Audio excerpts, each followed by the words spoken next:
It was you! Sir, are we doing a test of courage tonight? We are. It is the most fun part of school trips after all. And we tell scary stories before we go, right? Is that what you want? Yeah. That was how the conversation went that day. And that night, the teacher and children gathered in the large garden in front of their lodgings. It was already pitch black. Everyone brought their lights, yes? Okay, now please turn them all off. No turning them on. Right now, I'm the only one who's allowed. The children all gathered around the teacher's torch in the darkness. He lowered his voice more than usual and began his story. Every year, it's customary to tell the tale of the ghost lanterns before a test of courage. And these ghost lanterns, they can be found not too far up this path you're about to take. In the darkness, with no lights, it's said that if you're alone, a light will appear. Long ago, there used to be a temple on this road, but under the shogun's orders, the lord of this area had to donate all his stone lanterns. These higher than normal tributes were collected and many suffered because of it. There were some who even hung themselves over it.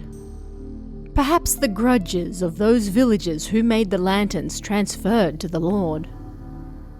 At night, the lanterns lit up, and at some point, people started to call them the ghost lanterns. Many years ago, once this story was over, the test of courage began. The students got into pairs, and when they could no longer see the pair ahead of them, it was their turn to go. The children slowly all disappeared from the garden, and then the teacher started walking down the path as well to check on them, just to make sure no students had tripped or were unable to walk, or had perhaps injured themselves on the way. The cedar trees on either side of the path rustled, and even the teacher felt unsettled.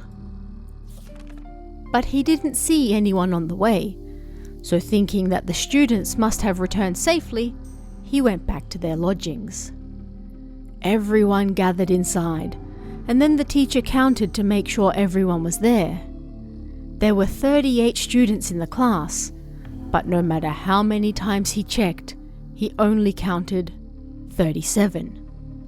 Someone was missing. He couldn't see Muddy-chan anywhere.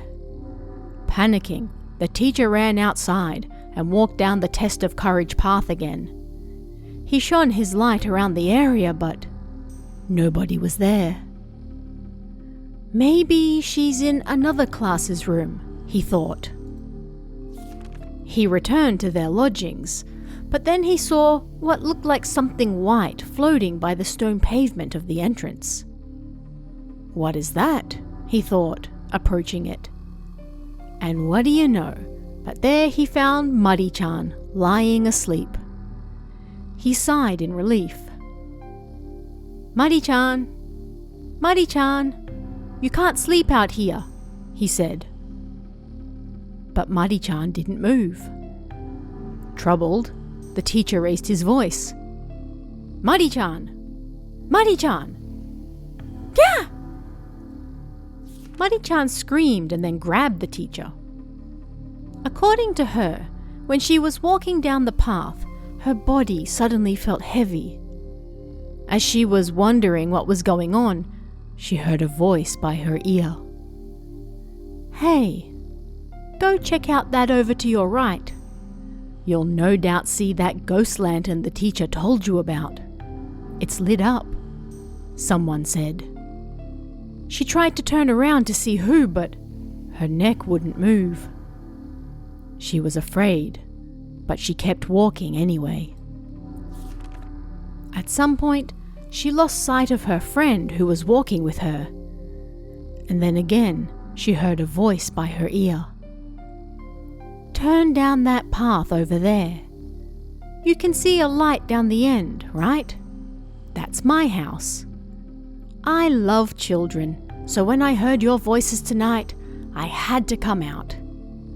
I heard your teacher's story. It was very interesting. I'd love to talk with you more.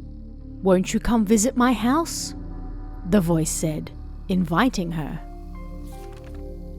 I'm worried about my friend, Mari-chan said, and did her best to keep walking.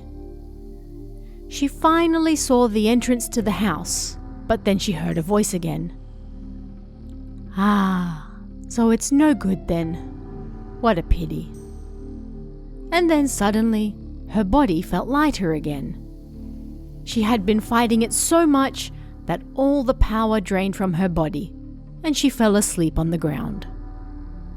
What happened after that, until her teacher woke her up, she had no idea.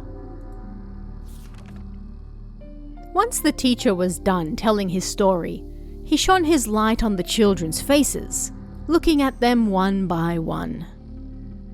Remember, no turning on your lights. Nobody here felt anything heavy on their shoulder, right? The children touched their own shoulders before they could stop themselves, and then the teacher pointed behind them and screamed, "It was you! You came to hear my story!" Yeah! Everyone turned to look behind them at once, and, in the darkness, something disappeared. Well, let's head out then. You'll be going in pairs.